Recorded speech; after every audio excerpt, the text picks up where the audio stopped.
It is time for the College Football Every Game on the Board podcast here at Sportsmemo.com. Alongside Robbie Veno, I am Drew Martin. We're going to be going from 303, 304, all the way down to 329, 330 on your rotation numbers on the odds screen here at Sportsmemo.com. But without further ado, we'll get our college football expert in, Robbie Veno. Welcome to the pod. How are you? I am good today, Drew. Midweek, lots of work. How about yourself?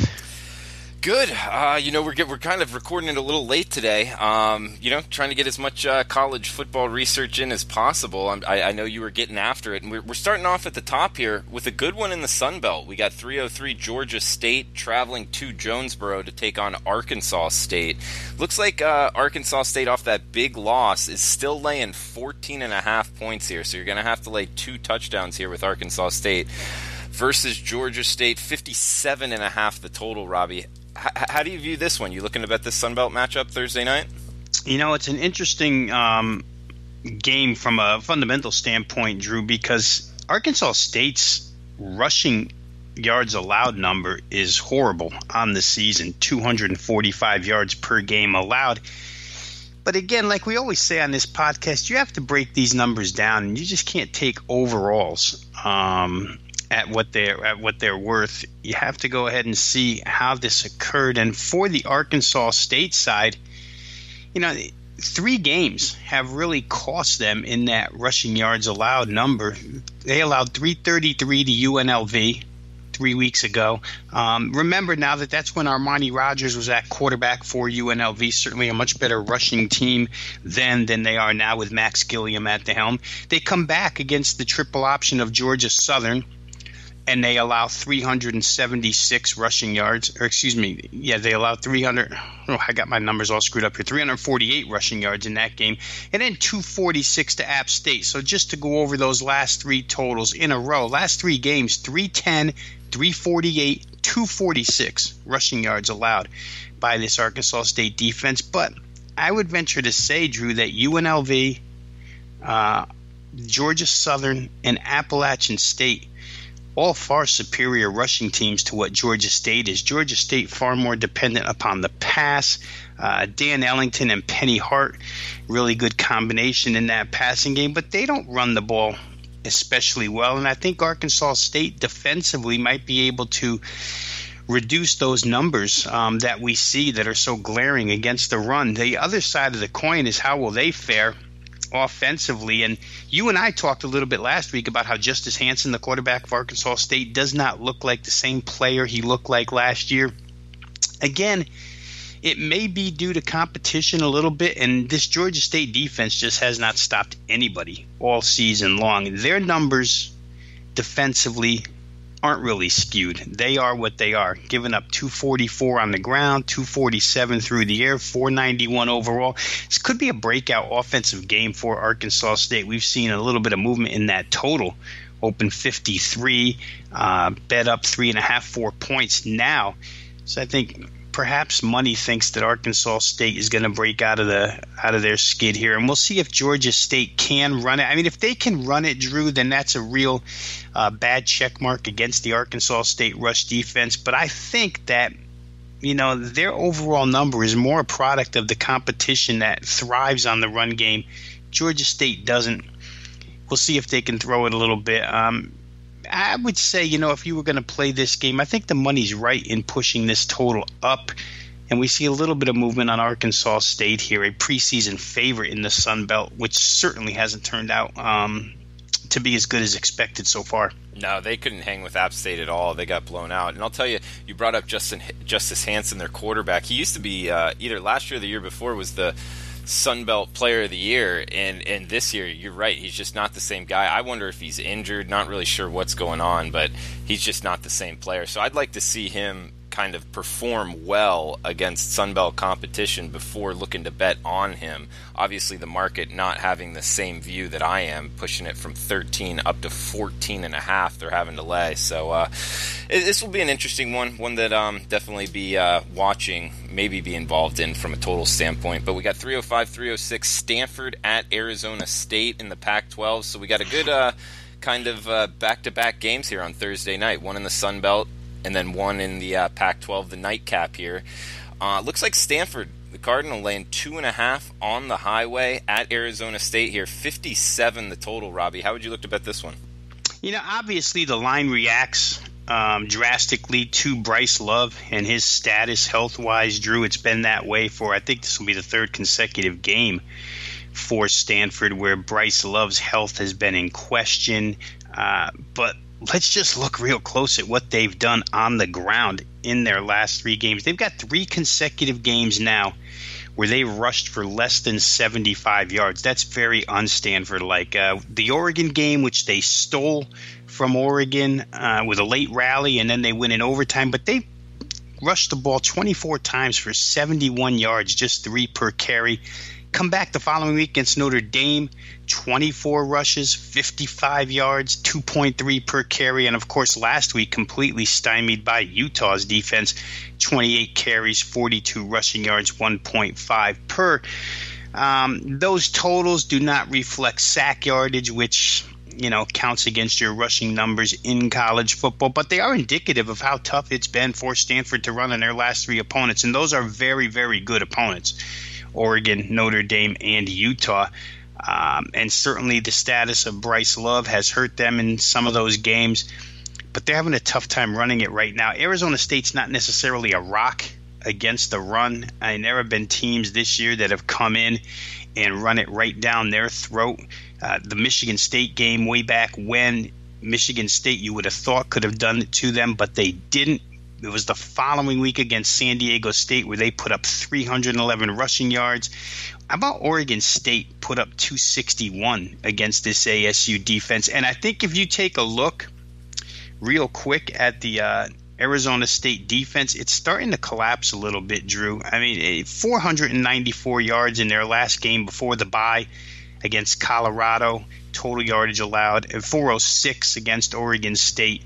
So there's a little bit of chink in that Arizona State armor right now, and I wonder how the bye week affects that. Herm Edwards, a defensive-minded guy, can probably make some adjustments here, and if you can just bottle up Stanford, which teams have tended to do so far this season, they throw 8 in the box, dare you to run.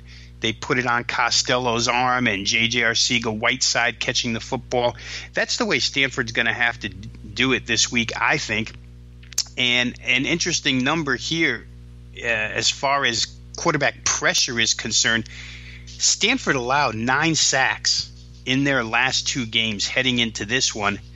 But how about Arizona State? They got 9 sacks in their opening start against Texas San Antonio. And since that day, 5 games later, they've only gotten 9 sacks. So 9 opening day, 9 total the next 5 weeks. Not a lot of pressure brought by Arizona State. This could get into a quarterback versus quarterback, star wide receiver versus star wide receiver type of shootout. We're talking here, of course, about KJ Costello and Manny Wilkins at the quarterback spot and JJ Arcega-Whiteside and N'Keal Harry for Arizona State on the wide receiver side. And to me, this game does develop somewhat into a passing shootout. I know Herm Edwards entered the year wanting to be a pro-style run-first type of team, but their team has not run the football exceptionally well in a lot of cases this year, Drew. They've had to go to the air. So we'll see how this one goes. Both teams have had a chance to prep for it. Extra time is always good in these situations. We'll see which one comes out of here in this non-divisional Pac-12 contest. I don't know that they'll be more focused, but better prepared to kind of improve on their weaknesses. I really wonder about this Stanford running game, to tell you the truth. I think I would look toward over here because I think Stanford's going to have to make their way through the air. That being said, anybody who's watched Stanford this year knows that head coach David Shaw, even when they can't run, doesn't really come off of the run. I mean, they continue to run even though they can't. And it'll be interesting to see if Bryce Love plays because right now Coach Shaw is hopeful that he can go in this Thursday night start. We'll wait another day and check his status. Guys, I also want to let you know we're going to do something a little new on the podcast as far as coupon codes. We're going to do full season coupon code for half off of Rob Veno's college football. It's almost $500 in savings. So if you just type in Veno, V-E-N-O, half, H-A-L-F, at checkout, you'll get half off his full season college football. That's $4.49 it will cost you. It will get you all the way through the national championship game. No extra charges later for bowls or anything like that. It's coupon code VENO half for the rest of college football season with Robbie Veno. Also a special shout out on Twitter, trying to try something new with these podcasts. Seem to be getting good feedback to Jason Thompson and John Williams responding on Twitter to ask Rob and myself some questions on college football handicapping. So when we get through all the games here on today's podcast, which we got 7 or 8 more, we will answer those 2 questions coming up at the end. But let's move on to Friday's card here, Robbie. We got 307, 308, Colorado State, Boise State in the Mountain West. 62 the total I'm seeing at Bookmaker, with Boise laying 23.5 on the blue turf. How would you look to bet this one? Boy, they haven't been good as a favorite on the blue turf either, Drew. In recent memory, I think I had a number this morning of 2-13 their last 15 against the spread as a favorite at home. So Boise State been burning your money if you're betting them as a home favorite here. Obviously, they're the better team. But, Boise's faltered somewhat off of what we saw early on this season. That Oklahoma State game really, from what we see now, from what we've learned now, seems to have done them in a little bit as far as perception is concerned, and probably as far as their overall talent is concerned. Colorado State never got out of the blocks to start the season, and if we just take a look at what they've done, they've had 3 games where they scored 34 points, and 42 points. Those 3 games for Colorado State came against Hawaii, Arkansas, and San Jose State, the number 94, 101, and 114th ranked defenses across the country. If they're not playing a team ranked 94th or worse defensively, they can't score. 13 points against Colorado, 10 points against Florida, 19 points against FCS Illinois State, and then 20 last week against New Mexico, who ranks as one of the worst defenses in the country. KJ Carter-Samuels has not been the answer here for this team. The offensive line's been poor. The running game hasn't gotten going. I know Izzy Matthews has had a tough time running the football for this team. They've got all sorts of offensive problems, and that compounds things because it makes it tough around the defense.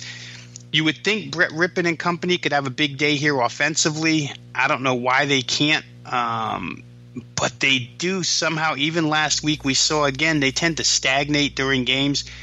I don't know what to make of them on that side of the football, but I know this. They're good enough defensively to keep Colorado State from going crazy in this game. I don't want to lay 23.5, though, because the Boise State point spreads have been so inflated as a home favorite that you probably wind up on the wrong end of that. Tough game for me to call either way, Drew. I know there's been a huge push on this total. Still looking at that. But like I say, Colorado State against good defenses and not even against good defenses, because last week they couldn't move it against New Mexico. Colorado State against average to subpar to terrible defenses hasn't really moved it great all season long. So we'll see what they do here in this contest against Boise State. And Robbie, I just said the 2 questions we'll answer at the end, but actually we'll be able to answer one of them in the next game, because John Williams on Twitter asked, talk about the line movement in the Air Force game. Next game up, we got 309, 310, Air Force at UNLV, Sam Boyd Stadium here, late on Friday night, the nightcap here. We got Air Force minus 11, with the total being 57. I think he's talking about it open 13. It was sitting at 12. Now we're seeing 11s across the board. But Robbie, let's hear the breakdown. Plus, if you could add in any thoughts on this line movement. Well, I would start immediately with my guess would be that guys out there betting this game who keep their own numbers probably see a lot of value in the UNLV side. Now, take into account UNLV's been downgraded with the loss of Armani Rogers at quarterback and Max Gilliam taking over, because Gilliam just doesn't present the running threat that Rogers does. But so far, quarterback rating, Gilliam's been better. And not great, only completing 47.2% of his passes, but his quarterback rating as a thrower has been better than what Rogers is. Power ratings that I keep, Drew, show Air Force only a 6-point favorite, which is why I said off the top that I think guys who keep numbers just see value here. Thought 13 was too big. chop it down a little just based on their numbers, not necessarily based on what we've seen with our eyes the last couple of weeks, which has been, of course, UNLV without their starting quarterback and Air Force just interchanging quarterbacks. It seems like an Air Force quarterback gets injured every game. A new one comes in. All three guys basically the same quarterback here. They don't suffer with any of the three in. Donald Hammond III got hurt last game. Bring back Isaiah Sanders. Doesn't really make a difference. They're like the same quarterback. And if either one of those or if both of those are gone, Arian Wortham comes in, and he's maybe not the thrower the other two are, but certainly very capable of moving that Air Force offense through the air at times, and certainly with his legs. So Air Force playing real good right now, playing good defense. I was surprised to see that in the blowout by Utah State last week that UNLV was able to accumulate over 400 yards. Now, Air Force's defense has been really good, rock solid the last few weeks. But UNLV as the quarterback, Gilliam gets more used to playing, and as that unit becomes a little bit more cohesive, they're going to get better. And I don't know that Air Force, the way they play the game, they're trying to grind clock and run the football. I don't know that 13 was a real good number right off the bat. Probably should have been a little lower. I think it was, in my estimation, padded pretty heavily based upon the absence of Rodgers. I don't know if I agree with it, Drew. I kind of agree with the guys who have taken it down from 13 to 11. Like I say, Power Ratings made this game 6. To answer the question, concisely, I really think that this bet on Air Force, or the money that's come in on Air Force, is strictly due to guys seeing value in that number. Double-digit number just looks too big. Okay. That was a good breakdown, Robbie. I think as far as the line movement goes, some of it I believe has to do with Lexington Thomas got upgraded to probable. He's questionable before. Obviously, Armani Rogers out for UNLV as well. So to add that to what you said, plus, we got to also remember going from 12 to 11. Those are dead numbers on a single night Friday night game, or on a Friday night game. So some of these weekday line movements, I don't think every line movement is created equal as far as, there tends to be a little bit more volatility in the weeknight games because there's more tickets written. So if somebody has an opinion on it, and it can just kind of run. And I think that that's part of it as well. But, Robbie, the 2 straight losses, both straight up and ATS for UNLV against New Mexico and Utah State, don't really scare you. Plus, just 2 weeks ago they went against, obviously not the same type of option attack, but option principle offense in New Mexico and gave up 50 points. So you think this UNLV defense can turn it around against the military academy here? Yeah, I don't know that they'll turn it around, Drew, because I don't think that side of the football can get any better. They brought in a new defensive coordinator this year, Tim Skipper, who had a kind of a grassroots project to try and get this team back to being able to create some type of havoc, being able to rush the passer. In his words, to start the season, he had to change the whole mindset of what, he said he had to create a winning mentality. If you wanted to take the exact opposite of that, you would say that defense had kind of a losing mentality heading in. So there's a lot of work to do on the defensive side. But I think with Gilliam, the fact that – and again, the Utah State game was a blowout last week, and a lot of yardage can be picked up in garbage time when you're down by 5 touchdowns. But the fact that Gilliam and UNLV were able to get over 400 against Utah State and throw the ball fairly effectively – seems to me that maybe the offense is the part that can get a little bit better for UNLV. I don't think the defense is going to get any better. Air Force has not been tremendous on the offensive side of the football so far this season. So maybe having looked at it once, they can kind of contain Air Force a little bit, but I wouldn't be betting on UNLV because I think their defense is going to stop people. If I were to play the game, I would say, in my opinion, it would be based on value, and it would be based on the fact that I think that maybe Gilliam could come in the back door. Their receivers are still pretty good at UNLV. All right, Robbie, that's the Thursday and Friday slate there. 2 on Thursday, 2 on Friday. Now we're going to move to the Saturday card. We got 3:11, 3:12 heading to the SEC 7:30 Eastern kick. Vanderbilt at Kentucky. 48.5. The total looks like the Wildcats laying 11.5 in Lexington. Yeah, and you want to talk about defenses that are disintegrating. How about this Vanderbilt defense, Drew? Now, the last 4 games they've played are their only 3 SEC contests, and in between there's a game against an FCS opponent, Tennessee State. But let's just take those 3 SEC contests that Vandy's played in the last 4 weeks. How about allowing 534 total yards to South Carolina, 560 yards to Georgia, and follow that up with 576 to Florida last week. Grand total, 1,670 yards allowed in SEC play, 556.7 per contest. It doesn't matter if you want to run the football or throw it on Vanderbilt right now. 261.3 on the ground, 295.3 through the air. They can't stop anything as far as SEC competition is concerned. And Kentucky's had a week off to stew over that Texas A&M overtime loss where, Benny Snell and company went from undefeated to having 1 loss.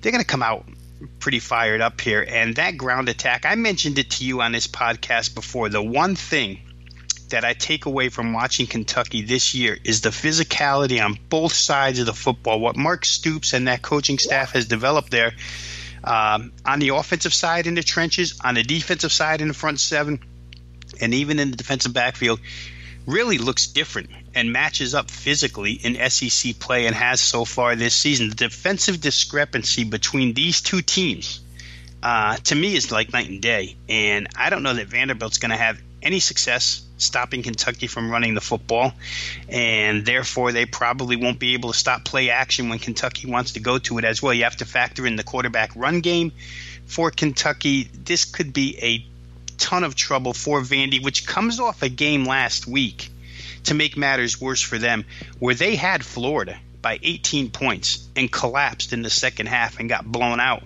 in the second half, leading to that 10-point loss. I don't know that their mindset is very good right now. Derek Mason, known as a defensive coach, he's got big issues there. Kyle Shermer, I don't think, can match Kentucky point-wise here, and I don't know that they'll have a lot of success against the Kentucky defense. That's a defense that to this point in the season, Drew, I believe has allowed 83 total points in 6 games. Pretty good stuff out of the Wildcats so far, and I don't see any reason why it would change here against Vandy. We got 313, 314 Cincinnati at Temple, 48.5 the total. Looks like Temple -3, some 3.5s out there, so this is an important one to shop around. That's what they're laying at home. Robbie, what do you got on this one? Yeah, it's Armstead, obviously. It looks like he's probable now for Temple, their star running back. It looks like he'll go, so that will probably attract some Temple money here. There's a real difference, Drew, in strength of schedule between these 2 teams.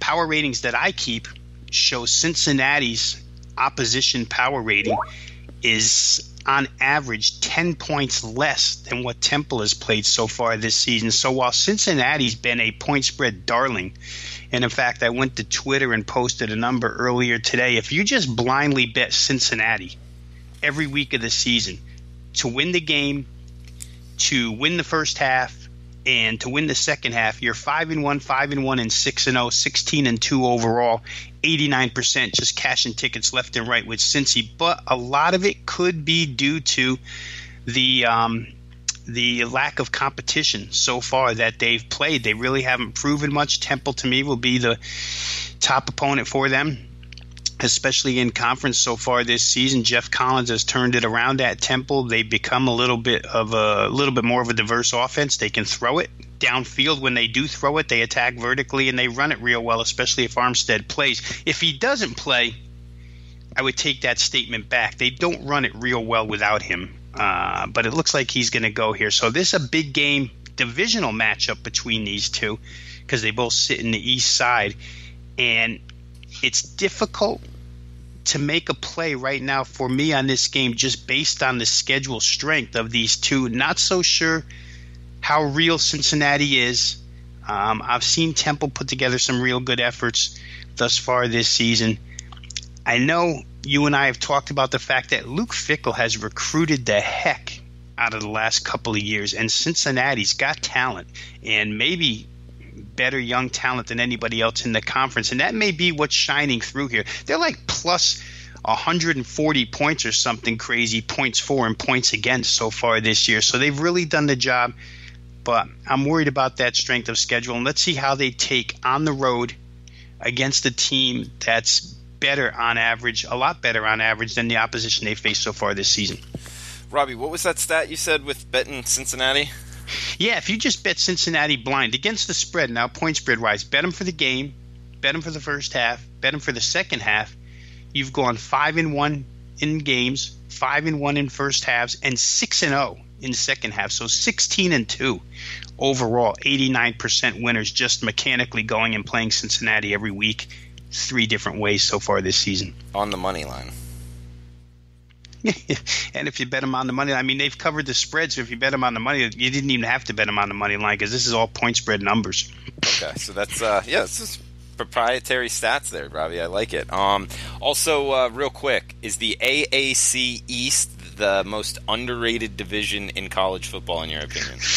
Now, I cheated and saw on Twitter that you like it, so maybe I should let you talk about it. Hey, they've been good, but I would give you front and center on that one. You like it. Tell us why.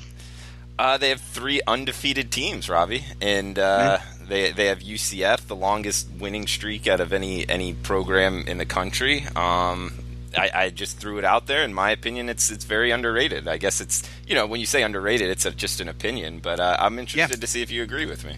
No, and they've come around, Drew. There's better coaches in that conference now. Obviously, we've had a few years for Central Florida and South Florida to accumulate talent. I think everybody knew that those 2 schools especially would be able to draw talent to their universities because the state of Florida is just so overloaded with football talent. The fact that, like we just said, Luke Fickell has recruited real well at Cincinnati brings them back into the fold.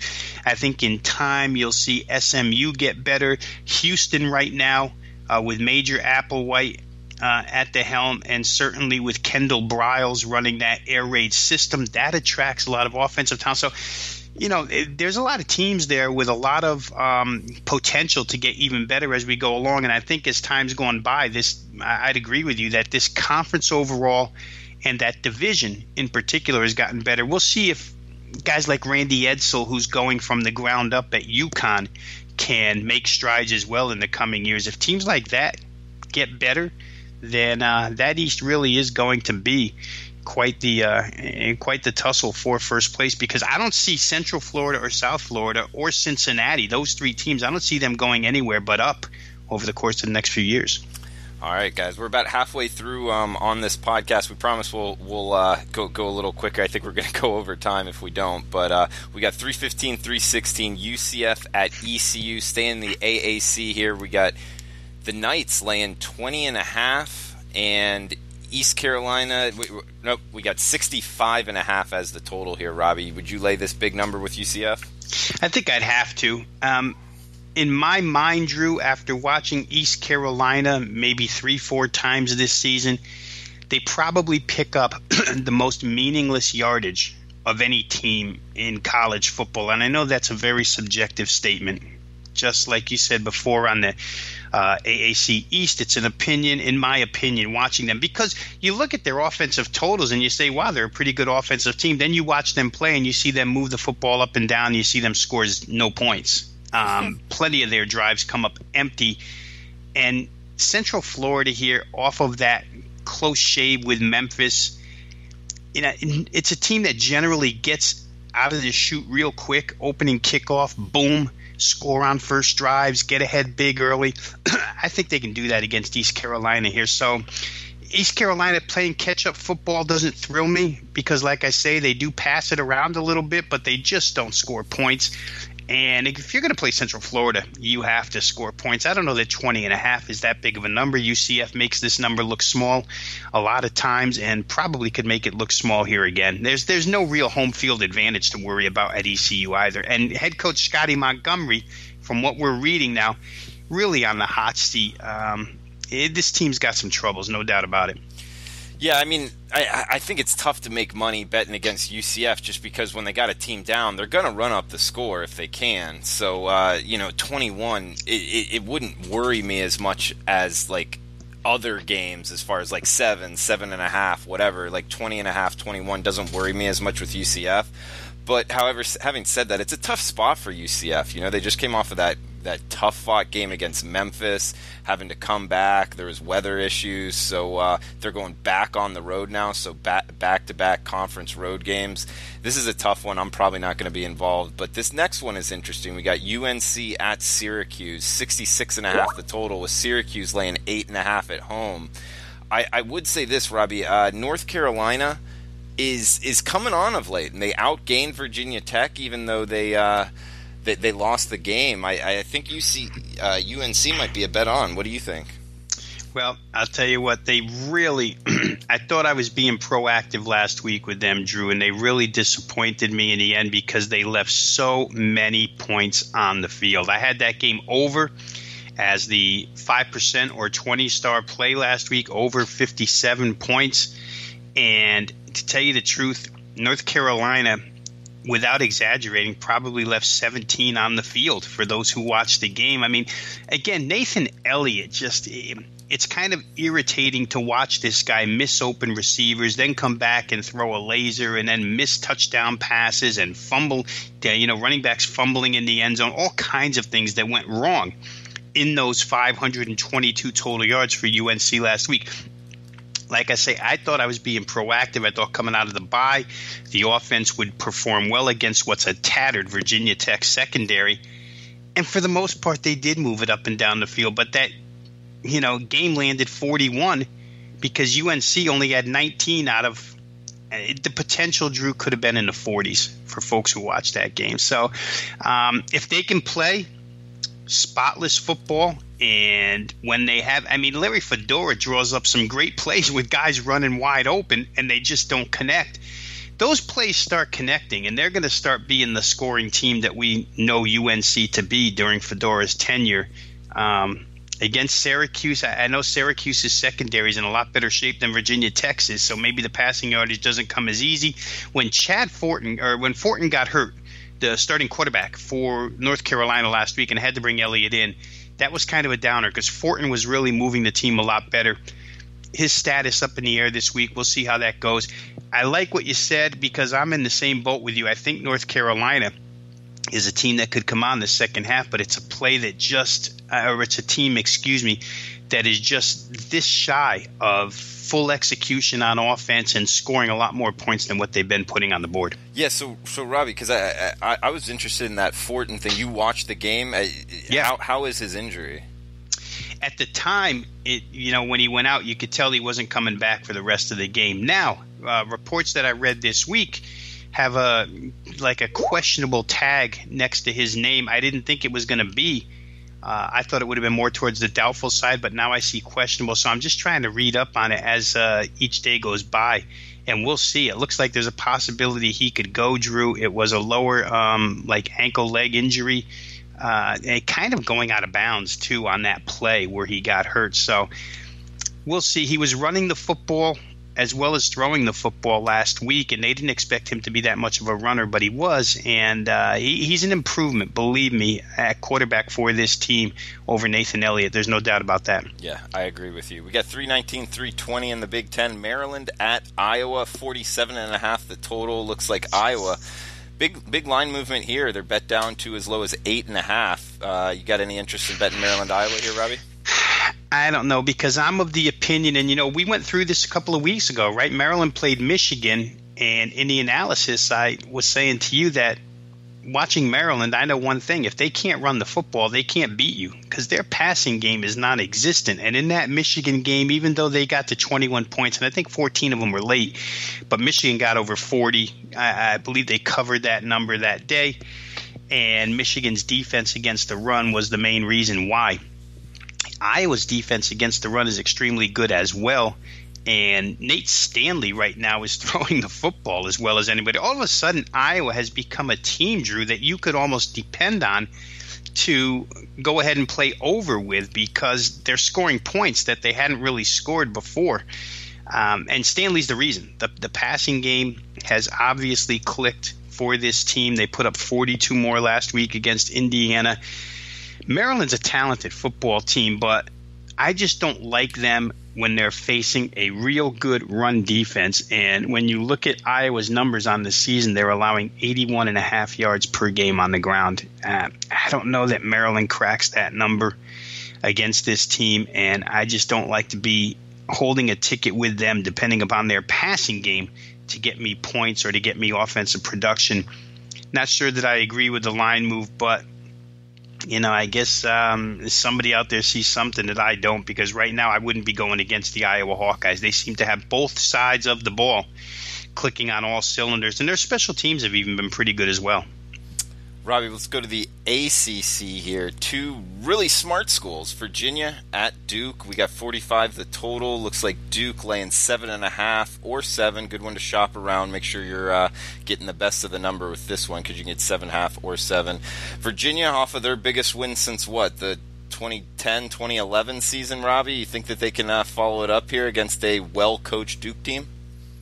You have to give head coach Bronco Mendenhall and offensive coordinator Robert Anae a lot of credit for the turnaround in this team. Of course, Bryce Perkins at quarterback has helped, but they've been there now. I think Mendenhall's been there 3 seasons, and this is the third time they've changed the offensive scheme. This year they went more to a zone read option style of offense, because that's Perkins is a dual threat quarterback. And it's worked. And it's really good because Robert Anae is well-versed in all forms of spread. This is more like a Rich Rodriguez spread, who I coached with when he was at Arizona. And he's also well-versed in the air raid system that Virginia tried when Mendenhall first got to Charlottesville. So this year it's worked for them offensively. Defensively, they've been good too. Duke put together a great defensive effort last week. No surprise there, because a great defensive team against Georgia Tech's triple option shut them down. To me, this looks like a battle where my first inclination was to look at the under in this game, Drew. I think that Daniel Jones and the offense of Duke could have some trouble moving the football on Virginia, and vice versa. I don't know that Virginia is going to move it comfortably against the Duke defense as well. The number, though, at 45.5 in college football, nowadays, it's so hard to play games under 45.5. But that's still the way I would look, and I'd probably look to take points here. I think Virginia can hang in. It's a big win for Duke last week. And certainly Virginia, like I say, they're coming on right now on both sides of the football. I give Anae and Mendenhall a lot of credit for this offensive switch and the fact that it's kind of worked out for them. Robbie, heading to Conference USA, we got the FAU Owls traveling to Huntington, West Virginia to take on Marshall here. FAU bet up from a pick'em at the Open to 3 pretty much across the board now as road favorites. 64 the total. FAU is off of a bye. Do you look to bet on FAU and Lane Kiffin off the bye, or you think Marshall is a good home dog here? Yeah, Marshall's in now. They cashed for me last week because they played ODU, and I had that game over the total. And boy, there was a lot of late scoring in that game, Drew. Marshall finally was able to basically just hand the football off in the last 6 minutes and get touchdowns. I mean, you're looking at 65 and 46-yard TD runs in the last 3 minutes of that game by Marshall, because Old Dominion had just worn down. But they're a difficult offense to watch without Isaiah Green at the helm here. Thompson's doing as good as he can, but I don't think that's good enough against Florida Atlantic. It's interesting to me, Drew, the 2 weeks prior to the bye with FAU, we saw these huge movements on the total pushed down towards the under. One was a successful line move. The other was a non-successful line move. The last game Florida Atlantic played went way over the total.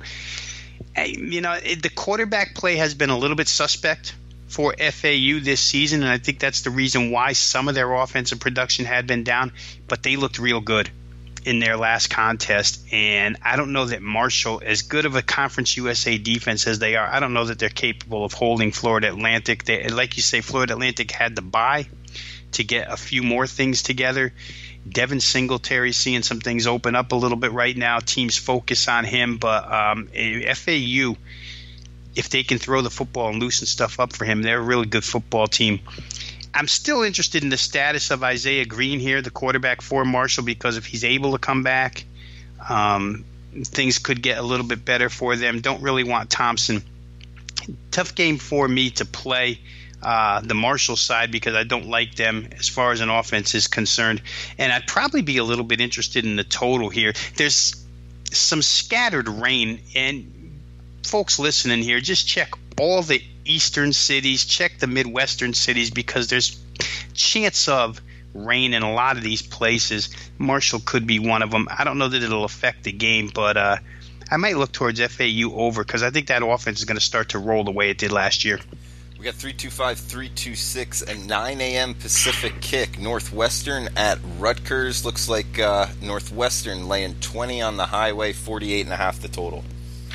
Can't possibly play Rutgers. I should probably just end any analysis right there. It's a team that, a lot of hope coming into the season that there'd be some improvement and more competitiveness under Chris Ash. But there's been so many injuries, Drew, to a team that has no depth to begin with, that they're just out there like a shell. And Northwestern comes off a game last week where they got scared but still won. And I don't know that head coach Pat Fitzgerald is going to let them get into that scared category again this week. I think much like we talked earlier about Central Florida, East Carolina, I think here's a spot where Northwestern can get ahead early, big, and their defense can do the rest from there. They haven't necessarily missed star running back Jeremy Larkin all that much since he retired from football. I thought it was going to be a bigger deal than it's turned out to be through a couple of weeks here. It certainly won't be a big deal against Rutgers because you could have a fourth-team running back running well against Rutgers. You hate to lay this much with Northwestern, but Rutgers just plays themselves into such huge deficits early that and they're unable to fight back because they're turnover prone once they're coming from behind, especially through the air. So I think for me it would be Northwestern or nothing else. Robbie, heading to with Sunbelt Independent matchup here. We got 327, 328 Coastal Carolina at UMass, 71 the total. UMass laying 3 at home. They are off of a bye. This is an interesting matchup. What do you got on the Chanticleers versus the Minutemen? Well, if they get quarterback Kilton Anderson back for this one, we may see, 850, 900 yards through the air between these two quarterbacks, Anderson and Andrew Ford for UMass. We know what UMass does. They wing it around under Mark Whipple, and they're successful against almost any defense. I mean, obviously they're not going to go ahead and score 35 against the extreme top-tier defenses of the college football world, but anybody else, you can count on them to score, and you can count on them to give it right back because defensively they are extremely poor. But I think the key here for Coastal Carolina really relies on Kilton Anderson coming back, and all indications are that he will be back for this contest. That's why we see a total of 73.5. Massachusetts has made these numbers look small all season long. You get a little gun shy, Drew, playing overs when they get into the low 70s or even above. But Massachusetts is one team that really doesn't seem to mind that. I mean, you can't push them high enough for these guys because they're so giving on both sides of the football. They get you the points, and they get them quickly, and they give them up just as quickly. Their last two games against Ohio U and South Florida both totaled 100. Identical scores, 58-42, 100 points in each game, 80 and 87 the two games before that against FIU and Charlotte. Betting them under at your own risk. I think in this case you would just play over or don't play at all. Massachusetts is totally focused on trying to find their way to a bowl game this year. And right now, if they don't win out, I don't think they get there. You have to get to 6 wins. So they're going to have to win 4 more football games here. And Coastal Carolina is a winnable contest. We'll see how it goes. Wouldn't want to bet either side, but I think you'll see a lot of passing yardage and a lot of points.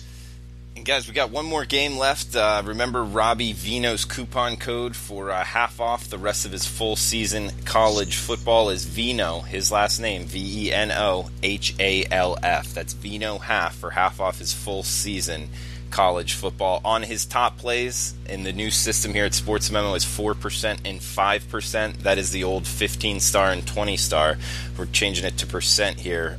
He's gone 21, 12, and 1, 64% on the year, and overall he's up almost 10 units on the season. So good stuff from Robbie Veno. We got one game left, and then we'll answer a question from Twitter.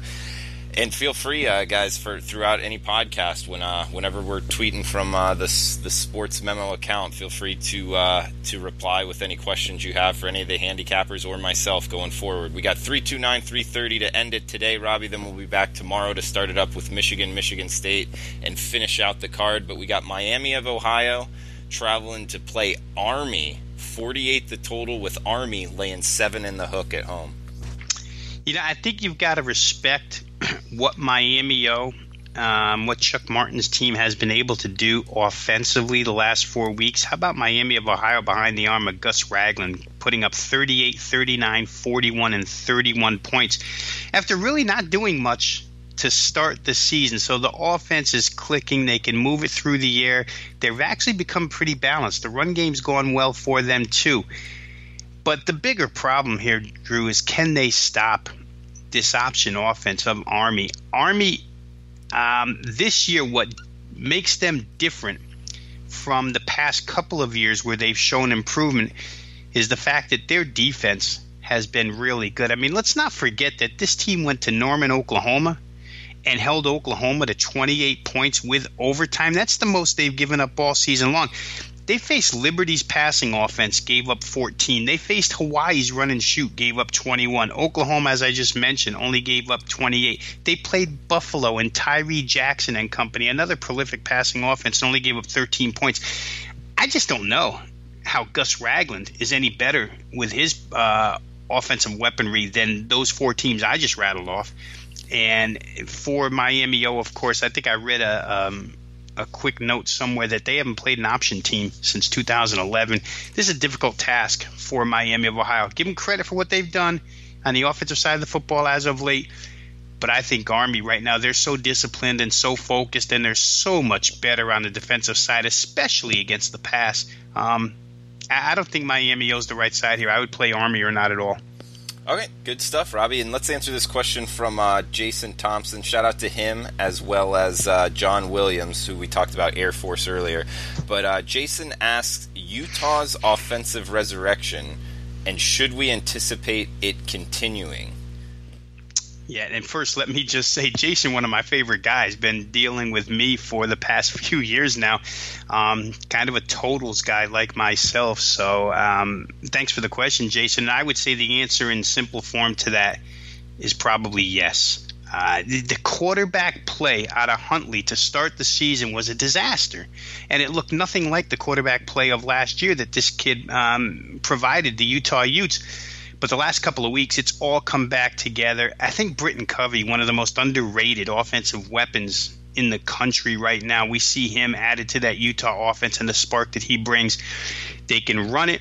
They can throw it. Remember, when we started this season, I probably did a preview with Andrew Lang, Drew, or maybe I had a podcast with you. I can't remember. But Kyle Whittingham said to start the season, when my team comes off the bus, they look like a Pac-12 champion coming off the bus. He hasn't had this kind of depth. He hasn't had this kind of size and speed. It's all being put together right now, and they might be the class of that side of the conference right now. So, to Jason's question, yes, I think that offensive production is going to continue. I don't see a lot of defenses across the Pac-12 that can stop them right now.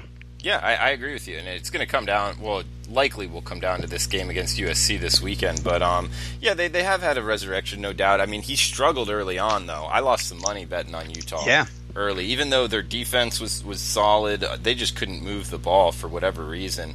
But he has come on of late, so it would be interesting. He's got to run the ball more, though. He's a different guy when he uses his legs. He also asks a question here. What to expect from the UNC offense moving forward. We touched on the UNC game. I think we're both pretty high on them, especially if the quarterback's playing. But you want to follow up with the UNC offense going forward, Robbie? Yeah, I would say, like I said, I'm in the same boat as you, Drew. I really tried to be proactive with that team last week, thinking that they were going to come out of that bye and score a lot of points. And the offensive yardage production did not disappoint. It's the failure to execute, like I said earlier, Jason, that this team, if they can execute the plays that Larry Fedora is drawing up and they don't miss, you just can't miss on these home run type plays, Drew, and you can't drive to the opponent's 1 yard line and then, line plunge and fumble into the end zone. That type of stuff has to go. I think they're going to be better. Fedora seems to have all the kids' heads in it still, and that's a big thing. Remember all the suspensions they went through? Everybody's back now, and it looks like the team is playing with some sense of pride. So hopefully that, game last week, it was a tough loss. Hopefully it doesn't get in their heads.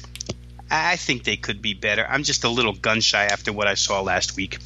Great stuff, Robbie, on the pod. Remember his coupon code for half off a full season is Veno half. And guys, we'll be back tomorrow with the rest of the college football Every Game on the Board podcast.